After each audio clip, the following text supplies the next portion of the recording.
ladies and gentlemen, welcome to episode 3. Oh, wow, no, we did it all wrong. Welcome to episode 400 of the Drunk Nexters podcast. I'm host as always. I'm Tyler. And join me with the man, the myth, the legend himself, Sir Colonel Gables. What's up, buddy? Hey, Tyler. Tell you what, man, it's been a work week. I haven't really been playing too much games, but at the same time, I've just been getting a lot of crap done. That's basically what I've been doing in a nutshell. Doing a little bit of a last-minute Christmas shopping stuff. Got a bunch for my nieces, got a bunch for my little brother. I mean, my mom and I usually chip in, like both of us try to go for the wrap up a lot of the gift stuff. I still got to wrap some bit of what I got left here for my brother, but we're going to be getting stocking stuffers tomorrow morning, so at least it will round out that. However, in that case in point, though, yeah, I'm just ready for the whole holiday stuff to be over. I'm just ready for the whole year to be over, you know, and that's pretty much it for me. Yeah. It sucks. It's like it's supposed to be exciting. It's up to 400, but I think we're both in a exhausted state this week. I'm the exact same way. I've had no time to play games. This time of year is, in my industry that I work now, is the busiest for both jobs, and so I'm on today's Sunday. I'm on day 7 of 11 straight work days. And not just 8-hour work days, like 10 hours is a short work day. So yeah, just not a lot of time to do anything. But I was hoping, it's episode 400 going. It's good positive energy here and good vibes, and talk about some video games. It's been a shitty week. And like, oh man, we're gonna talk about some fun stuff here. And then CyberPunk had to fuck it up for everybody, didn't they, Gables?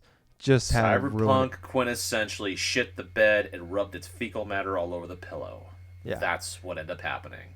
Yeah, like I made the joke, and I even titled the episode a couple weeks back that Last of Us 2 is the 2020 of video games, not because of the quality of the game, just how dire and miserable I don't want to phrase that. Experience. Just nothing good happens in that game as far as like to anybody. It's just bad all around for everybody in that game. And that's just how 2020 has been in general. But no, you know what? The CyberPunk is the 2020 of video games. Like, that is the perfect way to wind up 2020 is CyberPunk. With just all kinds of can't wait. It's 2020, waiting for this game forever, blah, blah, blah, blah, blah, blah. And it's one of the biggest fucking bungles in gaming history. It's up there. I mean, I don't know. I should say up there with ET. That's fucking destroyed the whole industry. But it's one of those. It's one of the big ones that it's up there. It's up there with like No Man's Sky. It's up there with games like that where it's just like all kinds of hype and just Fallout 76. It's not just up there. It's surpassed the level of debauchery for No Man's Sky and the level of absolute mismanagement in terms of Fallout 76.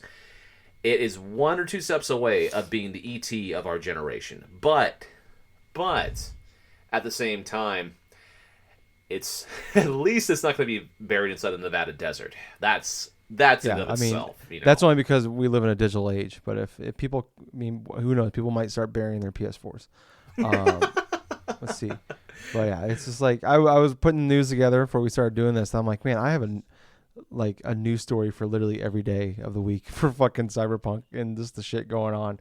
So here's our bulletin points for CyberPunk 2077. Yeah. So in case you've been living under Dwayne Johnson the last week, a lot of shit's been going on. That's a rock joke for people that didn't get that. Sorry, I've been lost. In the time I do have to myself, I've been in bits and pieces rewatching the Fast and Furious movies. So I'm almost done with Fast and Furious 6. So.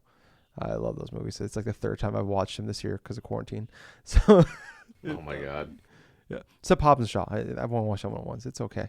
Anyways, oddly enough, though, I watched Too Fast, Too Furious 3 times, but I've only watched Hobbs and Shaw once, and Too Fast, Too Furious is not good.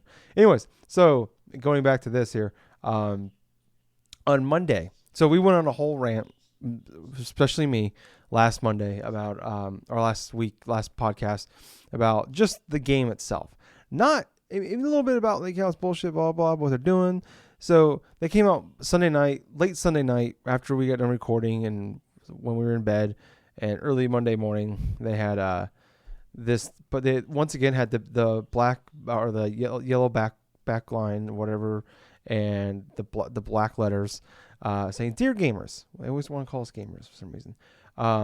First of all, we would like to start by apologizing to you for not showing the game on base last-gen consoles before it premiered, and in consequence, not allowing you to make a more informed decision about your purchase. We should have paid more attention to making it play better on PS4 and Xbox One.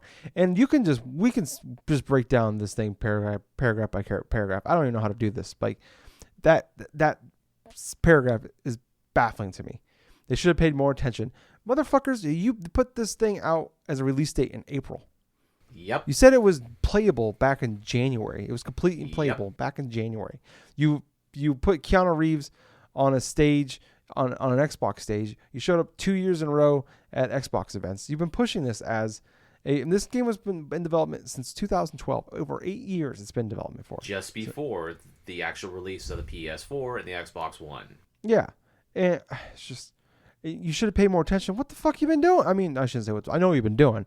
The PC one, by all intents purposes, plays great. Apparently, there's a really great game in there. So, anyways, second paragraph. Second, we will fix bugs and crashes and improve the overall experience. The first round of updates has just been released, and the next one is coming within the next 7 days, which we have. Patch 1.05 is out now. It came out, I think, Wednesday or Thursday for Xbox and PS4s. Expect more, as we will update frequently whenever new improvements are ready. After the holidays, we will continue working. We'll release 2 large patches, starting with patch 1 in January. This will be followed by patch 2 in February. Together, these should fix the most prominent problems gamers are facing on last-gen consoles. We'll be informing you about the contents of each patch ahead of the release. They won't make the game on last-gen look like it's running on a high-spec PC or next-gen console, but it'll be closer to what the experience than it is now. So that's paragraph 2. There's one more after this. Okay, gotta go away for the holidays. That's totally fine. That's fair. They deserve a fucking break. I feel sorry for those devs. It's been a clusterfuck for these. Just a couple of years ago, they were promising about how we're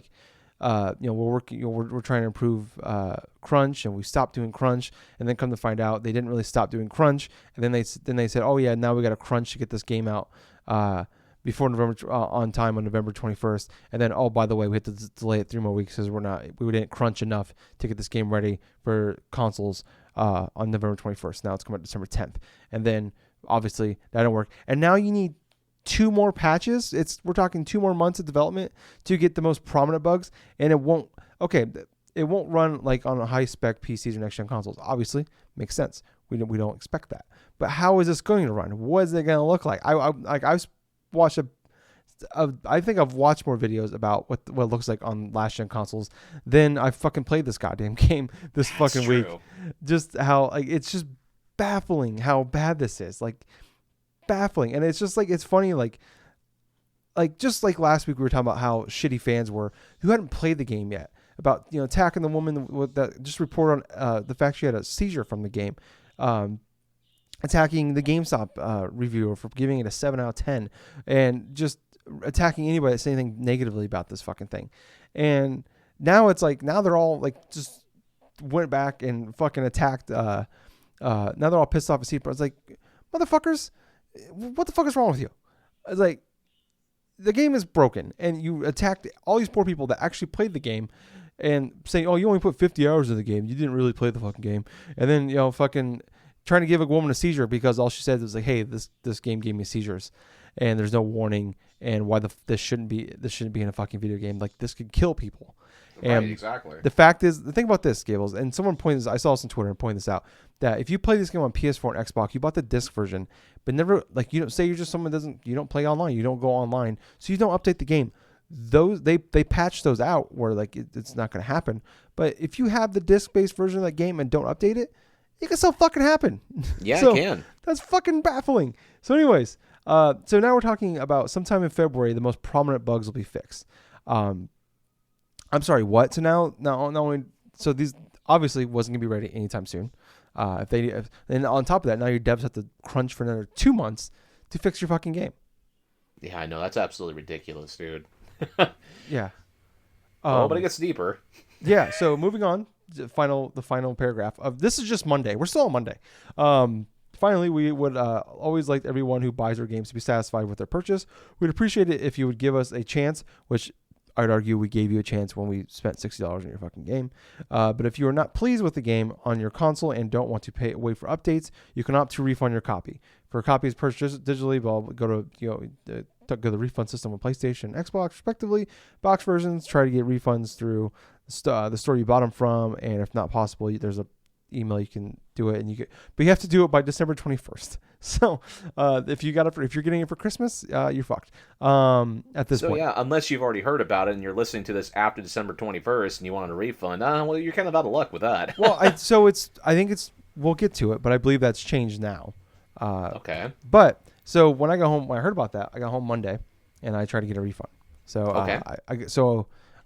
Just jumping into my experience real fast. I don't, like I said, I haven't played too much games. I did play, I talked about last Sunday before we recorded. I'm like, I got a half an hour to kill. Play some more CyberPunk. And I got 5 minutes in, game crashed. I'm like, fuck it, I'm done. So I came back Monday after work. Like I just said, working a shit ton of hours. Got very little time to do anything I want to do.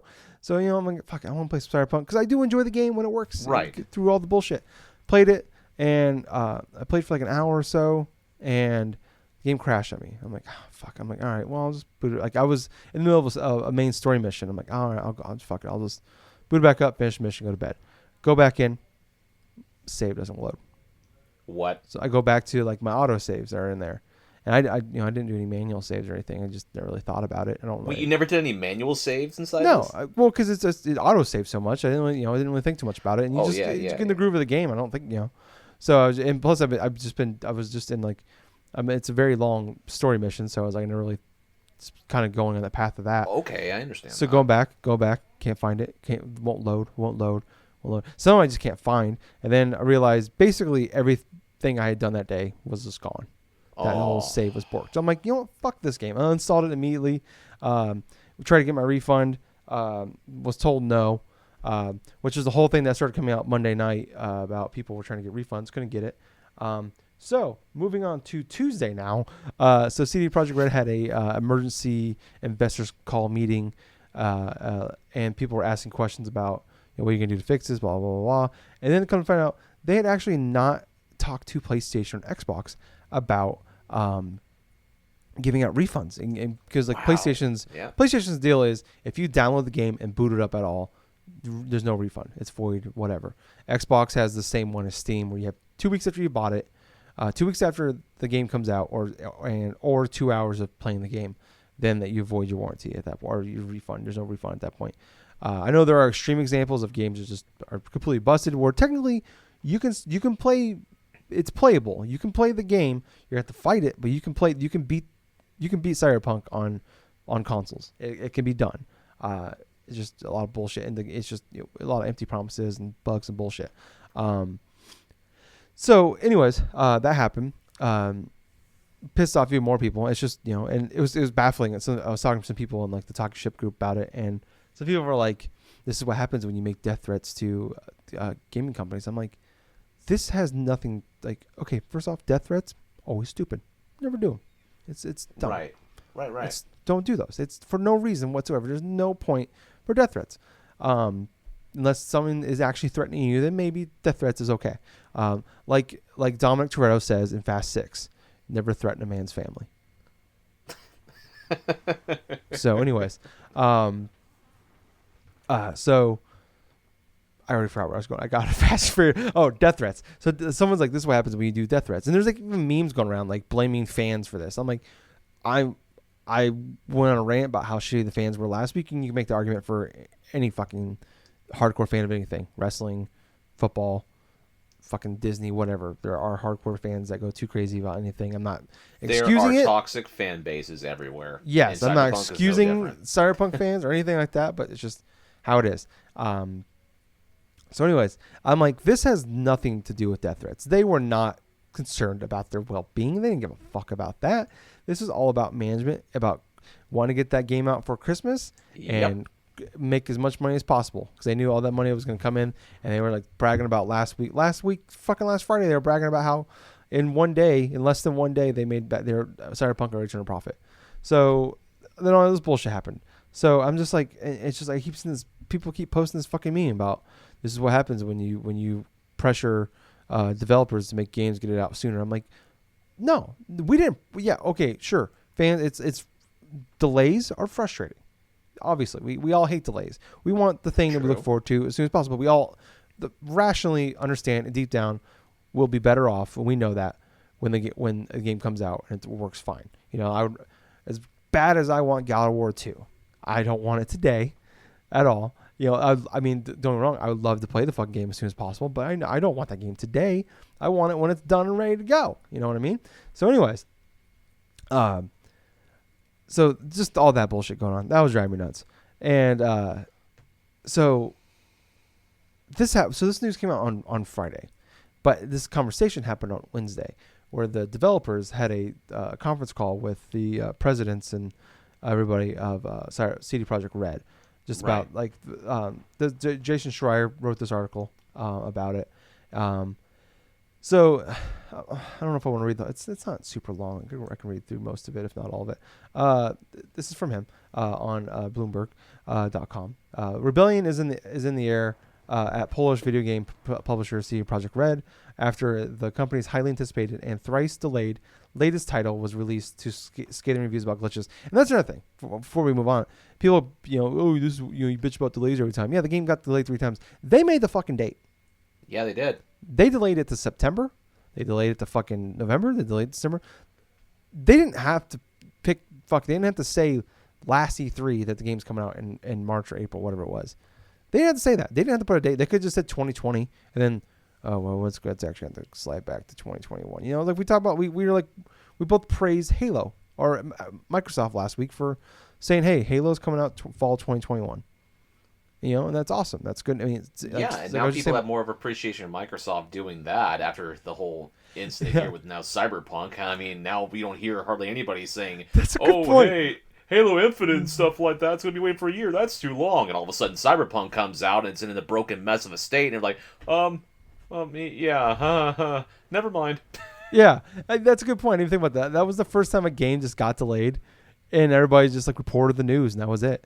And see, like for the most part, like I see, like I'm talking about, like negativity is pretty much mostly gone off of my social media pages. But it's like I still hear things, or you see retweets, or people like posting about people being shitty, and it's like I didn't see anything about like nobody complained about that game getting delayed to fall. That's funny. So maybe this will change everybody's mindset and everything. I don't know. So, anyways, moving on. Frustrated and angry staff fired. Questions at the board during an internal video meeting Thursday. So it was Thursday. I'm sorry. Opened with management apologizing for the disastrous launch. According to the 2 people who were present, it was a fitting atmosphere for the company whose slogan plastered on posters all around its Warsaw office is "We are rebels." Developers asked blunt questions about the company's reputation, the game's unrealistic deadlines, and the relentless overtime in the months and years leading up to the game's December 10 release. The meeting took place before the game got pulled by Sony, which we'll get to here in a minute. During the staff meeting, CD Projekt's directors said that they had come to an arrangement with Sony, but didn't offer specifics. In a Twitter post on Friday, the company said that following discussion with PlayStation, blah, blah, we'll get to that in a minute. So a CD Projekt spokeswoman said the company wouldn't comment on the internal meeting discussions, but there was some shit I wanted to point out from this here. Oh, so the stock price dropped 12% after the game came out. And then they went on about how basically management apologized, said they're taking the blame for it. And then so some of the stuff coming out here is the developers, the staff endured multiple periods of extensive overtime, including mandatory 6 to 8 weeks to finish the game. When asked about this crunch in a Q&A, the director said that they had plans to improve production practices in the future, but didn't elaborate, according to one person there, which is kind of baffling when they said this 2 years ago, that they were doing that exact same thing, and obviously didn't. One employee asked the board why it had said in January that the game was complete and playable when that wasn't true, to which the board answered that it would take responsibility. Another developer asked whether CD Projekt Red's directors felt it was hypocritical to make a game about corporate exploitation while expecting their employees to work overtime. The response was vague and non-committal. Yeah. Yeah, that management needs to be fired. Yeah, that's why I'm wondering. Like, is someone gonna take a fucking Someone's gonna have to take the fall. who's falling on that sword? You know. CEO. That's what I'm thinking. Well, there's 4 presidents there, so All of them need to be fired. yeah, I don't care who. All of them need to be fired. yeah, multiple. There needs to be someone either, or they're gonna have to like, they need to take some pay cuts, like do like the Nintendo thing where things were bad there for a while during the Wii U era, and they take some pay cuts. They did say though, luckily that they were because they have like a guaranteed split with the profits of games with the developers, where they give it to them as bonuses, and also they get bonuses based off review scores, blah blah blah blah blah blah. Why don't and we take away the bonuses from the presidents and give them to all the so employees? they did work out a deal with them where they're, even though the reviews didn't, the reviews obviously because the games were the way they came out, and it's not the developers' fault. They promise that the developers will still get those bonuses for review scores and also hitting deadlines, and that they will still do the profit sharing as promised with them. So yeah, that was Wednesday. Then Thursday night, like it was kind of a quiet day Thursday. I'm like, okay, it was just a little more, whatever, a little aftershock still of what's going on. And then Thursday night, PlayStation puts up a tweet that they pulled the game and that they're offering refunds to anybody that wants it, bought it digitally, which mouth agape when I read that tweet and heard the news. Unprecedented. Yeah, I don't. How many games? I don't. How many often do games get pulled from the store? I know games get denied all the time. Games get denied, but the actual games being Studios, pulled, but unless Tyler, it has something to do with licensing issues. Yeah, games don't get pulled off the stores. Yeah, they don't get pulled off the digital storefront, and it's unprecedented that the CyberPunk had caused that much stink that it has more. That is actually like more like shit flinged on it now than say what Fallout 76 or even No Man's Sky, because you say what you will about both of those games. Fallout 76 for its broken mess of a launch, No Man's Sky for its pie in the sky ambitious launch that turned into a disaster, but now years later actually went through and redeemed itself somewhat. They both never got pulled off the store. Yeah, right. And that, yeah, it's crazy. It's stunning to me. We're looking at the most epic launch failure of a game of all time. The only thing that's gonna make it, even less than that is, for one, if this was a game that had released, say, 10, 15 years ago, yeah, we would have never heard from this game again. We would have heard constant, like, type of bashing stuff, like, months leading up to it, but, or even afterwards, I mean, but in this day and age, like, this is, honestly, I kind of feel like this is our thing, our launch game, the game that's launched. It's more akin to, say, what E.T. was. I kind of compare it to E.T. because that was the last game I can remember that had such a stink when it did launch, because it was a movie tie-in game. It was supposed to be for like a holiday launch and stuff.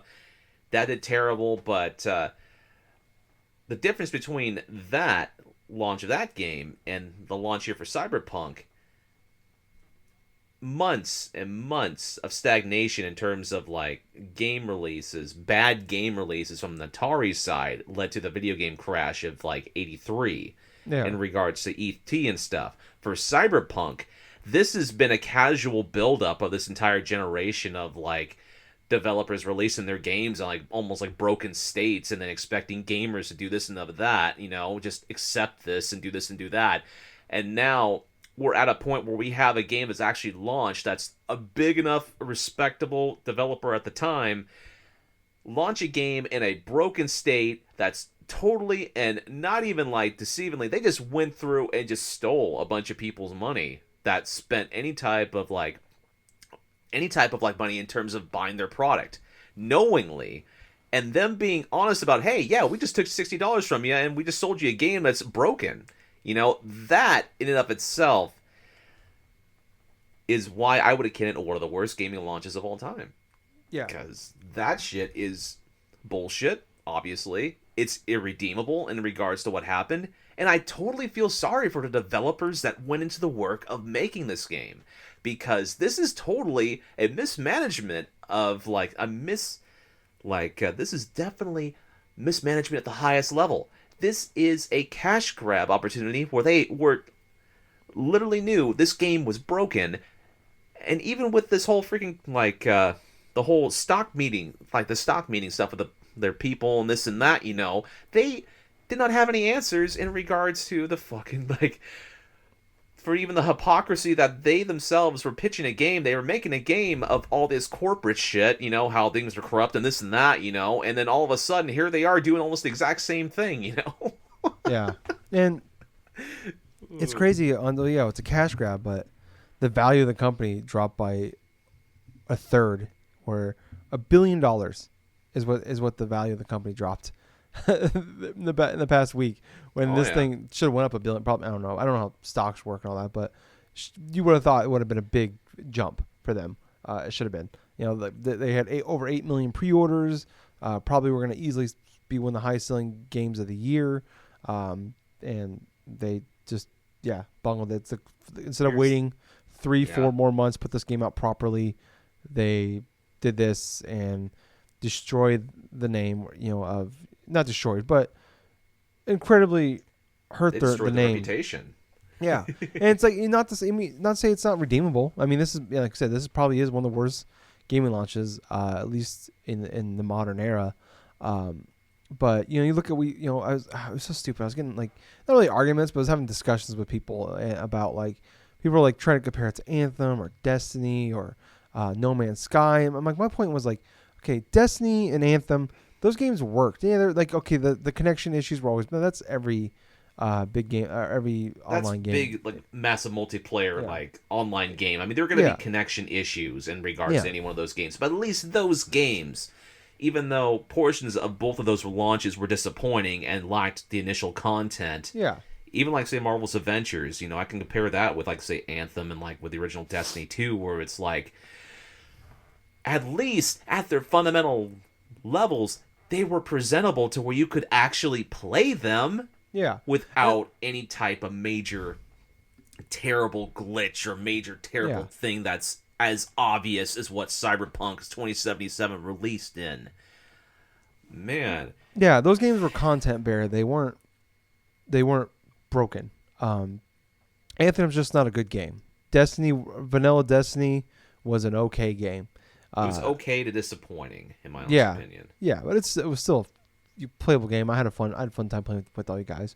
It wasn't until about maybe a year and a half or so after its launch where it actually started to become somewhat interesting, because the release of content, say the House of Wolves, and then going into other DLC. Taken King was awesome. Taken King was awesome, yes, I do admit. Those two DLCs I did enjoy in the original Destiny. Yeah. So, I had all this going on. And, I was having this discussion with people, and then we got to the No Man's Sky part of it. And I'm okay, to me, that's apple and oranges, where No Man's Sky, terrible launch. But the game, there was bugs, and the game was wonky, blah, blah. But the main issue with the game was, the developers, the one, I think, Sean something. I think Sean Hayes, maybe, but I could be wrong. He just said a bunch of stuff that just wasn't true. Or things that were planned coming, but they just weren't true.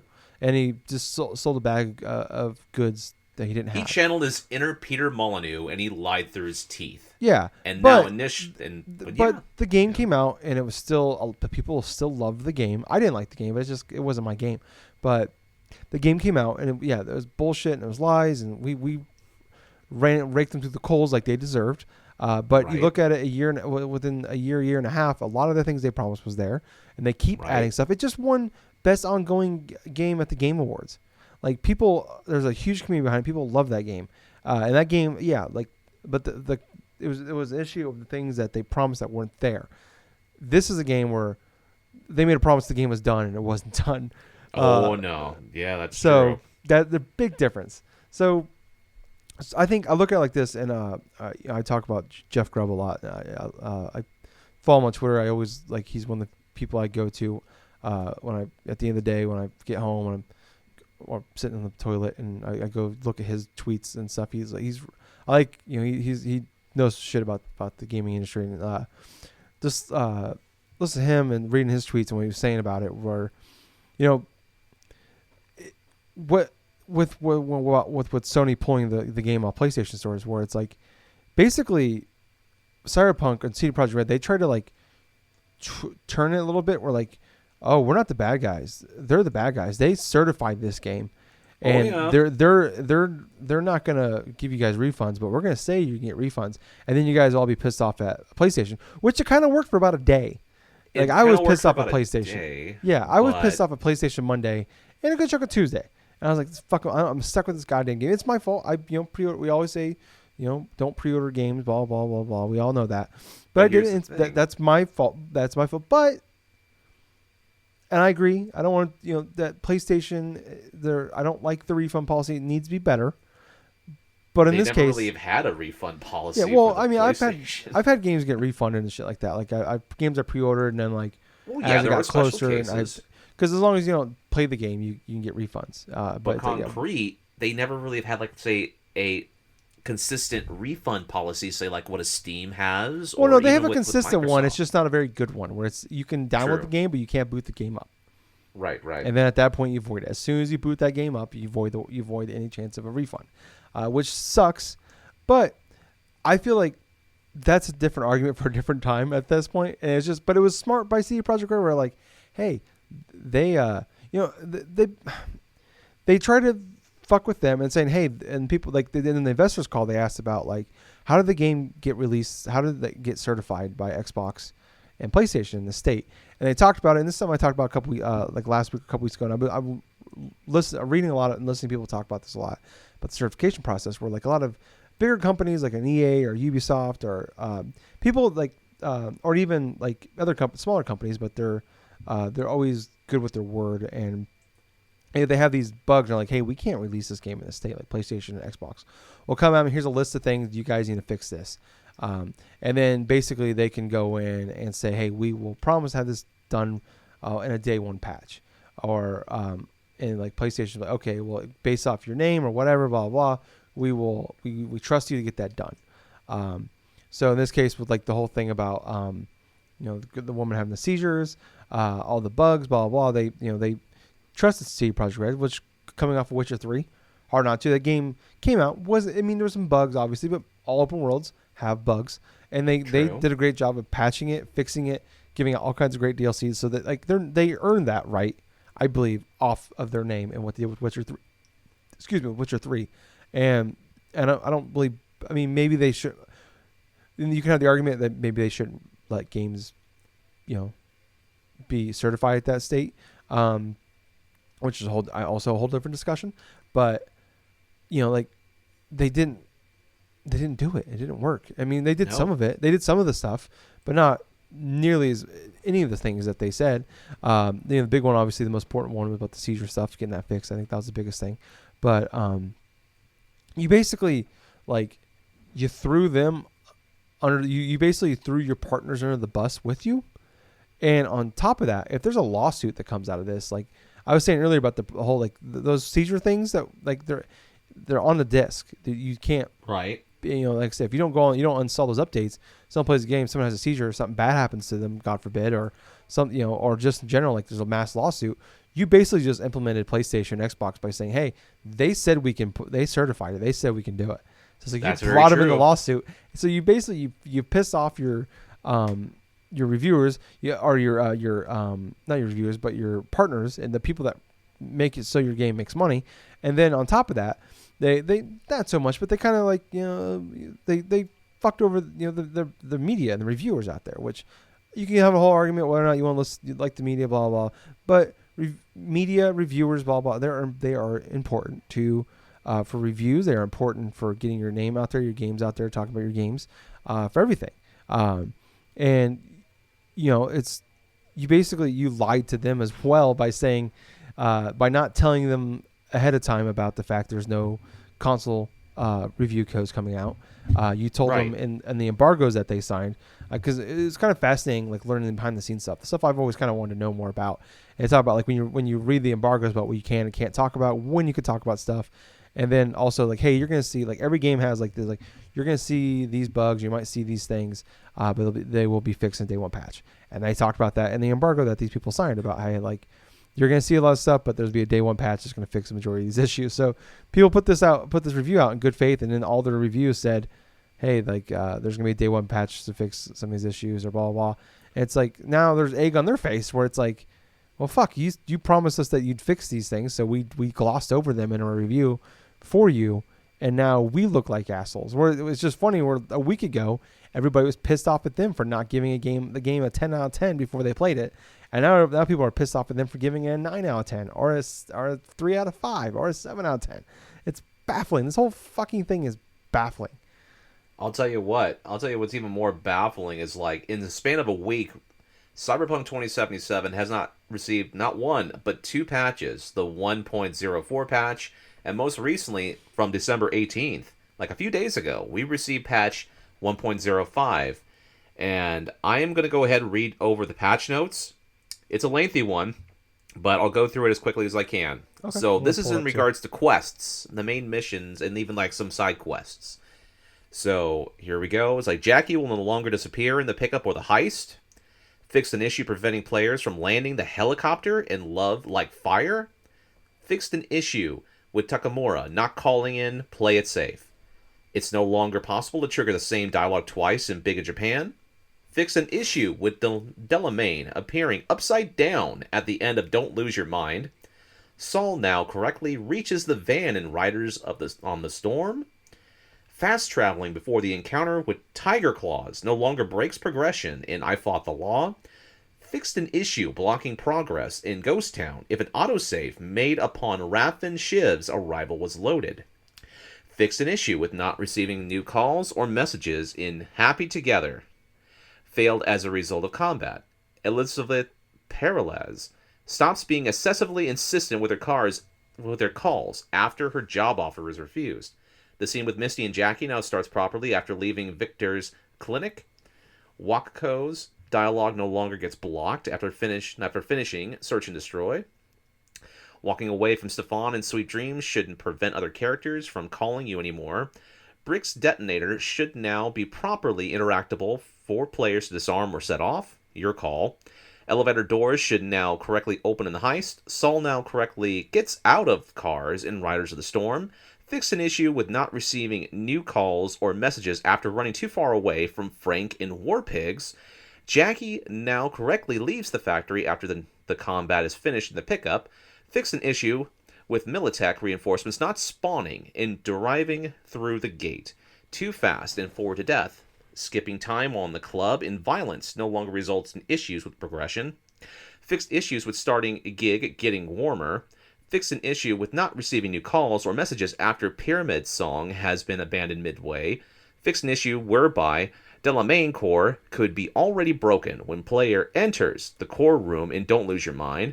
Fixed issues with Delamain not appearing or doing nothing outside the afterlife in the heist. Fixed an issue with Objective getting stuck on Talk to Victor in the Ripper dock.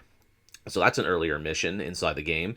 Let's see. Fixed an issue whereby it was impossible to talk to the bouncer in front of Lizzie's in the information. Well, what's kind of interesting is that's the current mission I'm on. So I'm right in front of that bar with Lizzie's. So let's see. Added description for Don't Lose Your Mind in the journal.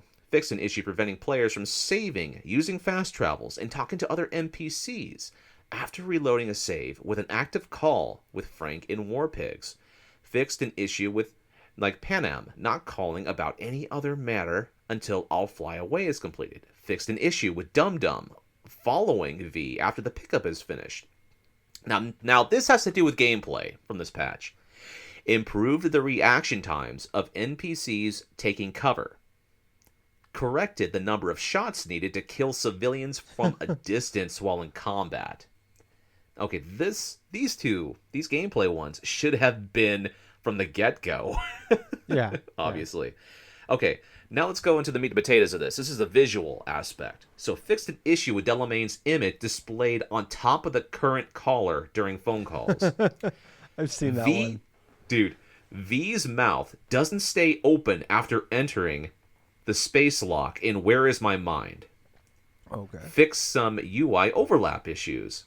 V appears more modest in the inventory preview after the half-year montage. Winky face. Oh, Meaning, his dick doesn't hang out through his pants? yep, Okay. pretty much. That's pretty much what it is insinuating here. NPCs are faster to appear in the quest arena during Stadium Love. Added some warmth to HDR, although they don't clarify how much warmth or what type of warmth they did add to HDR. Is it like redder? I don't. It's like is it more red? Does it feel like more of a haze? I mean, what the fuck? Fixed T-posing NPCs and suspected organized crime activity. Just say no and gig hot merchandise. So T-posing definitely was a major issue. I saw a lot of that playing the game. Yeah. Fixed an issue whereby after a brain dance, it was possible to be stuck in third-person view with no head. Silencer icons are no longer displayed with no image in the inventory. Okay, so for UI, fix an issue with weapon crosshair persisting on screen. The inventory menu no longer closes immediately after opening it for the first time after leaving a car. So basically, you leave a car, you try to open the inventory, and the thing would not close. Damn.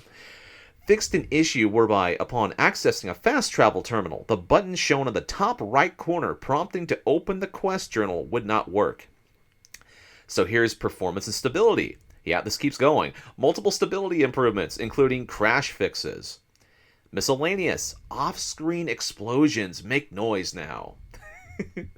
Now, this is more PC specific.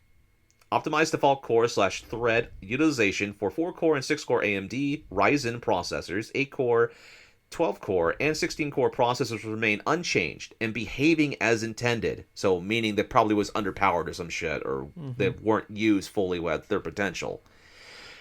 This change was implemented in cooperation with AMD and based on tests on both sides, indicating that performance improvements occur only on CPUs with 6 cores and less. Oh, okay, so I should have read through that one.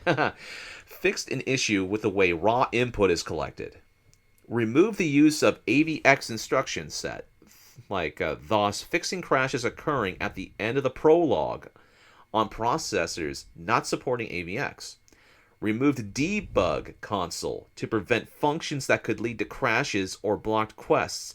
This doesn't mean we don't want to support the modding community. Stay tuned for more info on that.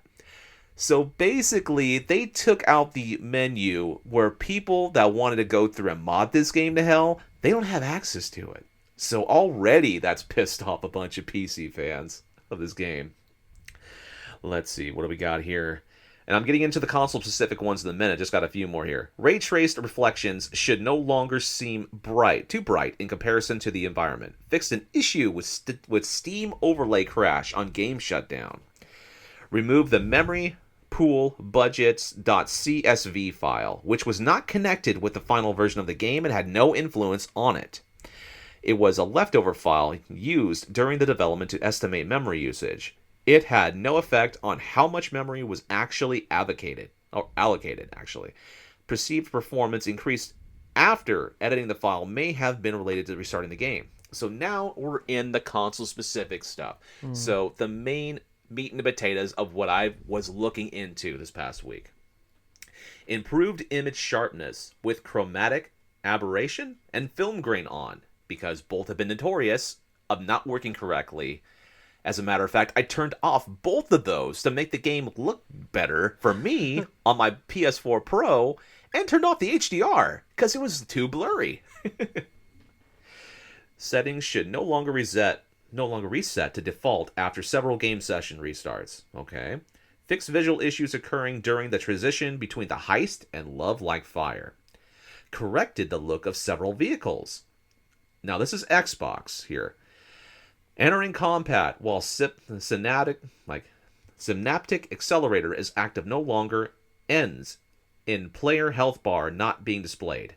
Also on Xbox, game no longer becomes unresponsive with signing out from a profile when the controller disconnection message is visible. That's some fucking basic shit here. I mean, yeah, that's some basic shit. Okay, now we got two more. And that'll be it. Telemetry, consent request will appear once more due to an earlier issue with settings reset. Fixed an issue whereby it was possible to fall down the elevator shaft in Mega Building H8 in Automatic Love. All in all, this is over 70 fixes they did in one patch, 1.05. This game should have never released on its release date. It should have been automatically delayed a few months. In my honest opinion, the PC, they should have went out and said, hey, the PC version is coming out first. Why?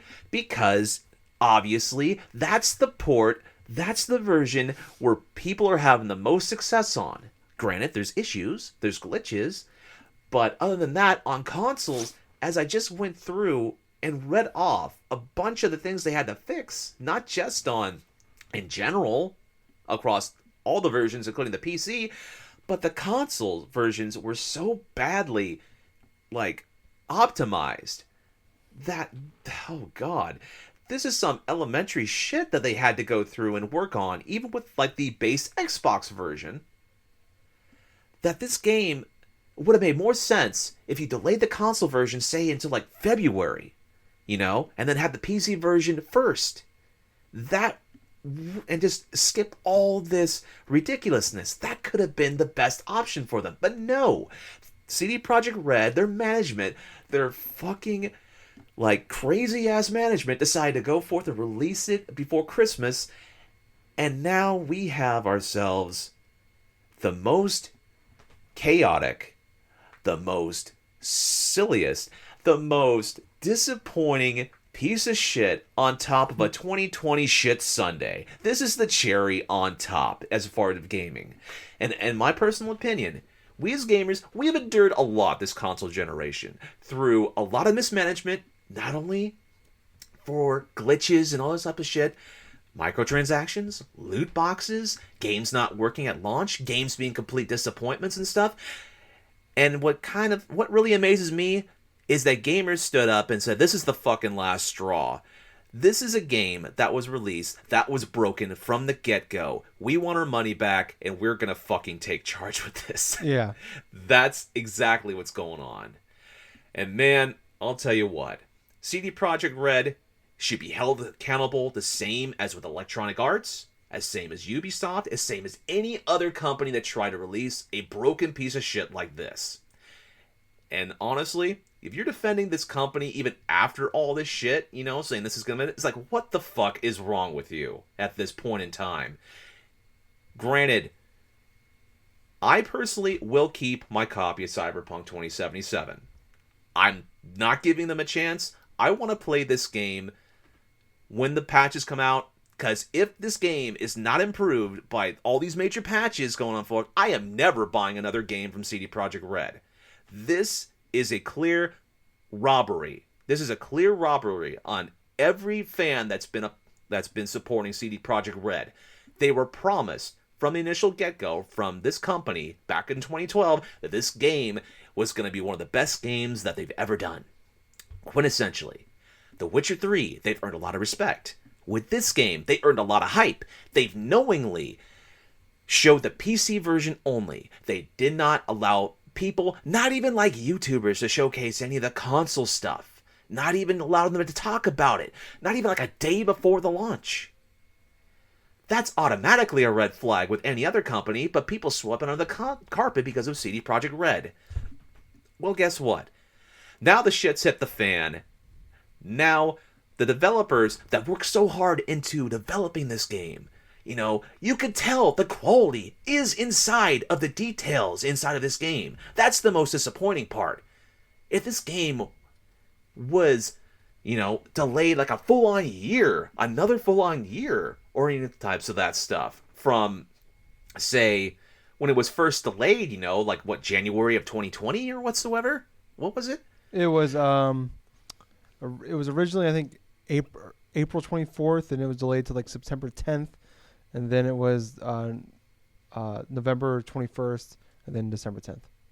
Now, you see, if they would have announced in April this game needed another year to work in the oven, and this is the reasons why, and they listed out every bit of reasons, we wouldn't be having this talk right now. We would be humbly excited and waiting for Cyberpunk 2077 to release in April of 2022. No one would have had, like, any issues with it if they were open and up front. And because they systematically, this management lied through their teeth to every single one of the gamers that were looking forward to this, including even the mainstream gaming media, which, hell, they've had their own fucking faults in the most recent year and a half. I mean, I'm sorry. I mean, I don't trust a lot of them, and for good reasons.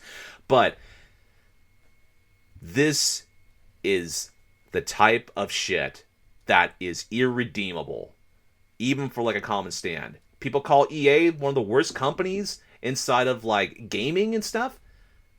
The way CD Projekt Red went about this in terms of their management, in my honest opinion, makes them worse than Electronic Arts. Makes them worse than Ubisoft in their bad day. Makes them worse than fucking Activision Blizzard sucking all their gamers dry. So it's like, that's basically my rant for this fucking week. And I gotta admit, man, it's like, it feels good to get that off my back, man. I mean, I know 2020's been one of those years and stuff where all of us in general have had a pretty shitty time. All of us have our own good stuff. But I'll tell you what's a good thing about this year, and that is systematically releasing where releasing is due and calling shit on what shit is. CD Projekt Red, you fucked up. I want this game to be the best version of it can, because if you don't, I am gonna fucking shove this game so far up your goddamn ass, you're gonna be coughing up fucking Witcher 4. Hopefully that Witcher 4 works though. Once they cough it up, that'd be great. And that's what's sad is, like, you know, it's like a lot of people consider Witcher 4 one of the best games of all time. Maybe like a lot of people consider it one of the best games of the generation. And now it's like, who would have thought, you know, that they're looking at, like, when they start talking about assuming Witcher 4 is their next game, it's like no one's gonna trust them. No. There's no reason to trust them now. Yeah. Absolutely. No reason to trust them. Yeah. So it's fucking nuts, man. I mean, we've basically spent a whole hour, episode 400, us bitching about Cyberpunk for an hour. I mean, but if anybody deserves it, it's them. But it's funny where it's like, this is what I talked about last week. Where I'm like, imagine. I mean, this is fucking Sunday before all the bullshit that happened this week. It's like, imagine if. And I said, imagine if this was fucking Ubisoft or this was EA. We would be losing our fucking minds. And this was last Sunday. Because the thing about it is, we've come to expect that from those companies. Yeah. We did not come to expect this from CD Projekt Red. And that was, in our part, like, we should have known better. I mean, I don't know. I shouldn't say that shit. Yeah, I'm not saying we should know better. I mean, but I still think they have, like, the mentality of, like, the little train that could, or whatever you want to, whatever the story is, where it's just, you know, I still think that they look at themselves as that little company that everybody loves, and they make all these great AAA games, and they do really well. And it's just like that. I mean, yeah, maybe when Witcher 2 came out, you were that, but It's like now it's like there's a lot of companies out there that are technically indie. They're not part of a big corporation, but they're a big corporation themselves, and you're a big fucking corporation. You know, especially after Witcher 3, you are no longer the little engine that could. The little engine that could. That's what it was. What I'll say in closing, it only takes one bad apple to spoil the bunch. Yep. One shit-filled, glitch-filled, mission-breaking, save-deleting apple in order to spoil the gamer tree. Yeah. And I mean, you look at it took 3 fantastic Witcher games to get them to this point, and then it took one Cyberpunk to destroy them. So not destroy them, but you know what I mean. Like, but to bring them down, get them down to square one. Yeah. Like they're gonna have to. I mean, they're gonna have to work harder than they were before, and I hope they take good care of those devs, because they deserve it, and it's too bad. Absolutely, they deserve 8-9 years of hard work, and it comes out, and it because of management's mismanagement shit. Yeah. Yeah, and cost them money instead of making money. So an hour in. I didn't plan on spending an hour talking about Cyberpunk, but there it is. But one of my favorite things to talk about every week, Gables, or every month, you know what that is. It's the NPDs, buddy. Oh, yeah. They're here. And November, pretty great fucking month. One of the, I believe it's one of the highest spending months ever. Highest spending November ever in NPD history for video games. Wow. You have 2 new consoles. It seems like every month they're breaking records, and now you have the pandemic. More people are spending more money on video games than ever because they don't have money to spend. They don't have anywhere else to spend that money for the most part. And then a lot of big games coming out this month. November was a pretty good month for video games. I think November was a really great month once Cyberpunk got delayed out of it. So going with the top 20 here. So number 20, we have Ghost of Tsushima. 19, Mortal Kombat 11. 18, Marvel's Avengers. 17, Smash Bros. Ultimate. 16, Mario Kart Live Home Circuit. 15, Luigi's Mansion 3. 14, Super Mario Bros. Deluxe. 13, Just Dance 2021. 12, Super Mario 3D All-Stars. 11, Mario Kart 8 Deluxe. Well, I gotta stop one second. 1, 2, 3, 4, 5, 6. There are 6 games between 11 and 17 that are Switch games. Wow. Number 10, Demon Souls. Number 9, FIFA 21. Number 8, Animal Crossing New Horizons. 7, Watch Dogs Legion. 6, Hyrule Warriors Age of Calamity. 5, NBA 2K21. 4, Madden NFL 21. And then the top 3 are all brand new games for this month, or for last month. Number 3 is Spider-Man Miles Morales. Number 2, Assassin's Creed Valhalla. And number 1, Black Ops Cold War. No surprise. So it's also setting the record for Call of Duty now officially has the record for 13 times a game in a franchise launches, and the month that they launch is number 1 in NPDs. So wow. For basically 13 Novembers in a row, except for that one year where they came out in October to avoid Red Dead Redemption 2, they have been number 1 that month. So pretty incredible. Also, the Switch broke the record for most consecutive months on the top of the leaderboard for console sales for 24 straight months, breaking the record of the Wii originally. I believe that was from right around not too long after it launched, the Wii launched, to I think it was around right after the holiday season of 2009. I want to say 2010. They were from. I think it was that August of 2008 maybe, because that's when Mario Kart Wii released, I think. Well, and I think that's when it started becoming a little more readily available too, was in that 08 era. So I believe it was late 07 to maybe late 07, early 08 to 2 years from that time point is when that stretch went on. Then the 360 came in and took over. But pretty good month, I gotta say. Pretty incredible looking at cool seeing Demon Souls at number 10.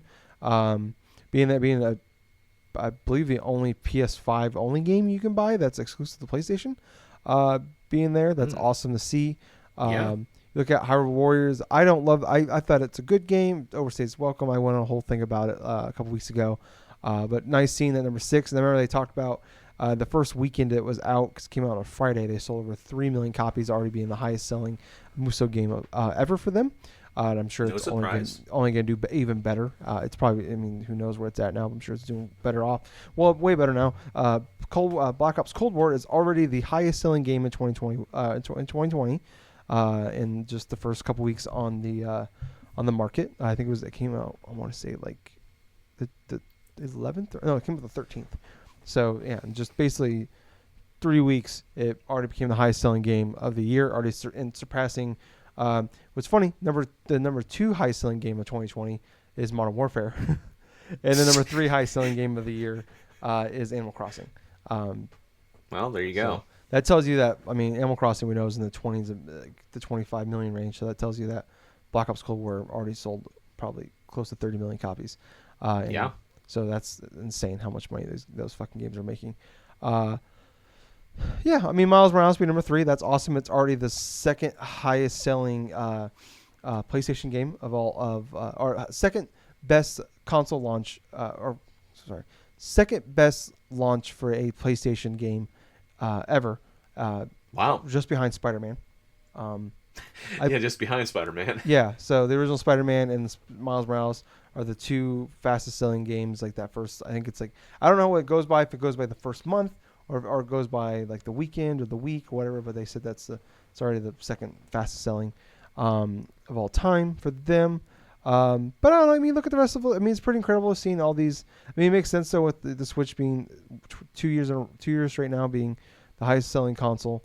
You have what I said, 6 games between 11 and 17. You gotta imagine a lot of the Just Dance 2021 is at 13. That is actually the highest selling Just Dance game of all time already for them. And that game is a game that's primarily played on Nintendo consoles. So I wonder if it's yeah. Well, they stopped making it for the Wii. I believe last year, but they stopped making it for the Wii and the Wii U. Okay. That's right. But yeah, I mean, you look at, but it's kind of what you expect. But games are killing it. That's awesome.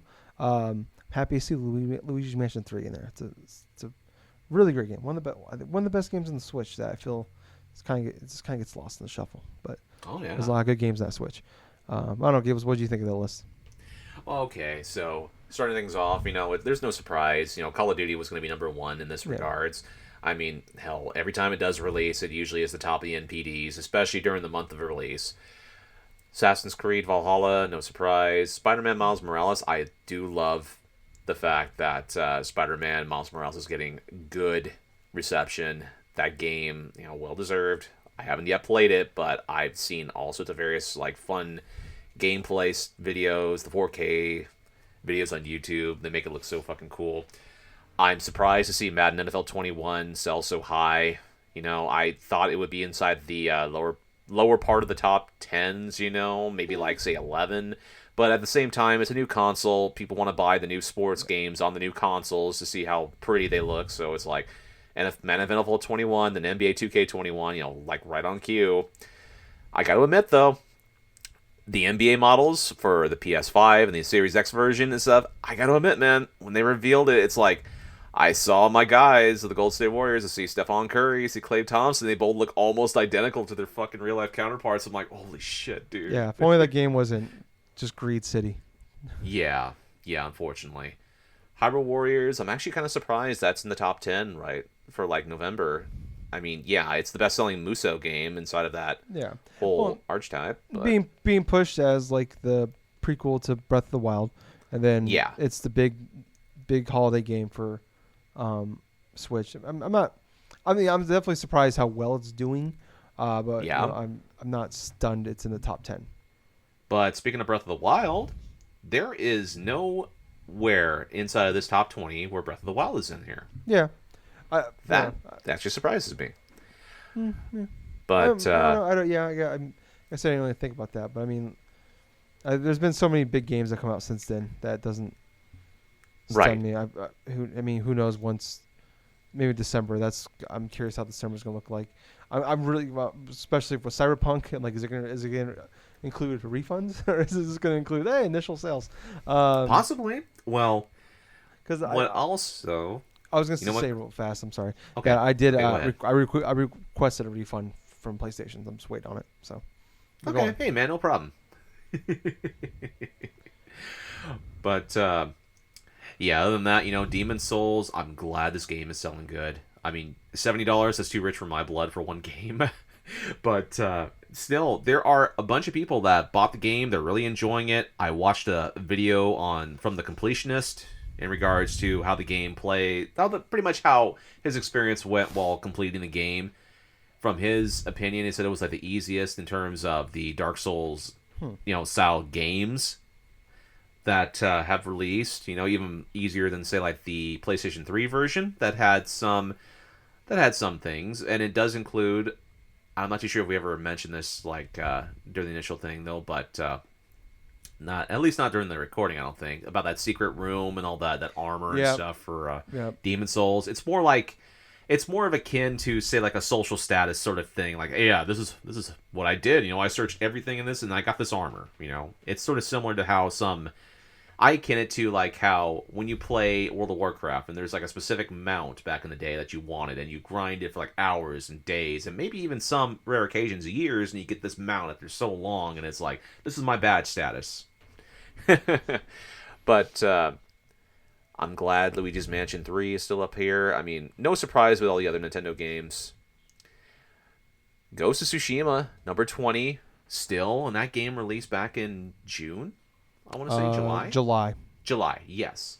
5 months later, it's still hanging on there for like the top 20 inside of MPDs. Yep. As a matter of fact, it has a permanent price reduction, I think. Oh, really? It was like $40 Well, I'm not sure if it's a permanent price reduction, which don't quote me on this. I've only managed to go inside my local Walmart, and I saw Ghost of Tsushima like decreased down to $40, as well as Final Fantasy VII Remake, $40. So for anybody, if they go inside the brick and mortar stores, if they're able to go through Walmarts and Targets, just double check. If you don't have those games already, I would definitely recommend Ghost of Tsushima. Yeah, they just definitely a great quality game, great combat, and the freaking DLC stuff, the whole raid stuff is supposed to be pretty damn stellar. Yeah, I really want to go back and check the game out because I've heard it's pretty sweet and it's all free. So yeah, I'm happy the game is holding on. It's a really good game. That's just kind of, it's been a really great year for games. It's kind of sad we're going out in a whimper with CyberPunk, but it just kind of makes sense for the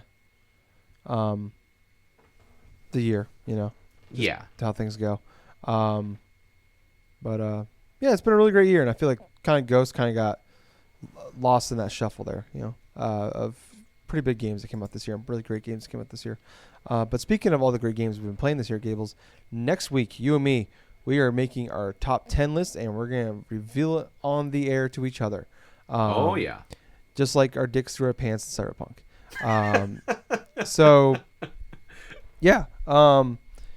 So prepare for that. Next week, we're gonna work on our. A couple weeks ago, I sat down and I haven't put anything in order yet, but I kind of wrote down, got to start on my top 10 list. So, gonna work on that sometime this week when I find the time and try to knock it out and kind of get some shit together on that. But it's my favorite recording session of the year. It's definitely an awesome recording session too, because we get to learn a lot about our gaming during the year. Yeah. So it's fun. It's a good time. So it also gives us a week off, Gables. So it does. Gives us a weekend night back, so we can watch football, play some video games, watch porn, whatever it is that we want to do. Should be fun. Thank you guys for listening. Episode 400. Sucks it wasn't a positive one, but I feel like we brought the energy that I didn't think I had, but I had it for this.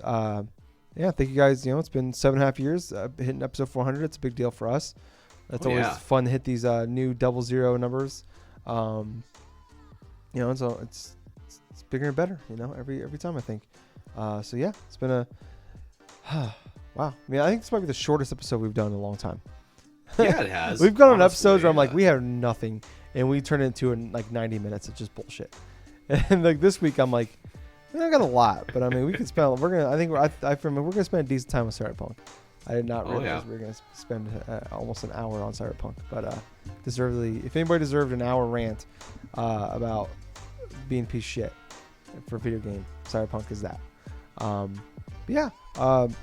Thank you guys so much for listening. If you want to hear more from us, we do have we're on Facebook, Twitter, Spotify, iTunes, YouTube, Twitch. All those places, anywhere you go to listen to podcasts. Anytime I'm able to upload them onto new places, I do. So I would appreciate if you go to all those places, leave reviews. Even if you just listen to us on one app, just subscribe to us on the other ones. We really would appreciate it. Give us a big thumbs up, leave comments, leave reviews, positive ones preferably. Share is the biggest one. Do all those things. We really appreciate if you did all that for us. But I was your host. I was Tyler. And I have been Colonel Gables. Until next time, everyone, have yourself a fun time. A big old Merry Christmas to those who celebrate Christmas. Happy holidays. And most important of all, thank you for listening to another fun-filled episode of the Drunk Dash Nerds podcast. Thank you, Gables. Yep. Too sweet, man. Bye, guys. See ya.